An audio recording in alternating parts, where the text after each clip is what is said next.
and I'm here with Julie Samuel, pharmacist. All right, could you give us some background information on krokodil? Sure.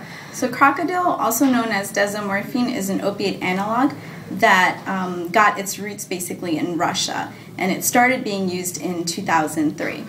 So a little bit of background on desomorphine is that it's a drug that was available in the United States in the 1930s, but since was taken off the market in the 1960s.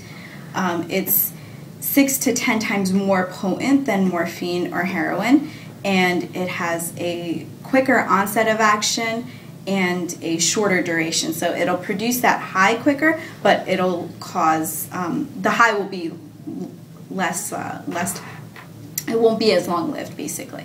So that's a little bit of the background on desomorphine. How it's available is users usually will buy codeine tablets. So in Russia, that's available over the counter.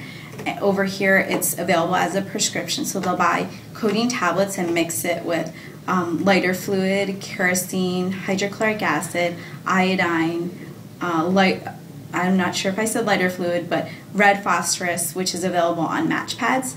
And they'll use that, concoct it all together, and inject whatever comes about into their veins.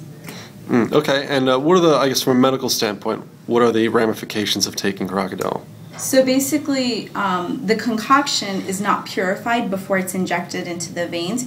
So since it's not purified, it can cause scaliness of that injection site area, which is why it's called krokodil. It will cause a person's skin to be green and gangrenous, and that can eventually lead to swelling of that injection site area, and it can lead to death of that skin and can cause bone irregularities as well.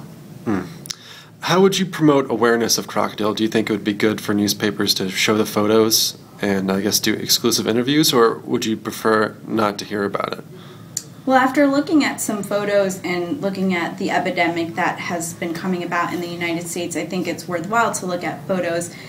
They're pretty graphic in nature, and this might scare people into not using krokodil. The only benefit that people in the United States have of using krokodil is that it's a cheaper alternative to heroin, and they can concoct it more easily.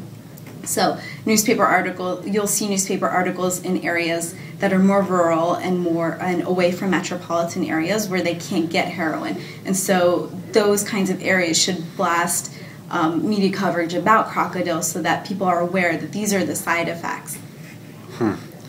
What would you tell a user, I guess, that is currently on krokodil? I pretty much would tell the user that there's a lot of health implications related to krokodil. They can lose a limb. Although, the benefit of having a high might seem great for the moment, it's short-lived, and they'll have a lot of health reactions based off of their use of krokodil. All right, well, thank you very much. Yep.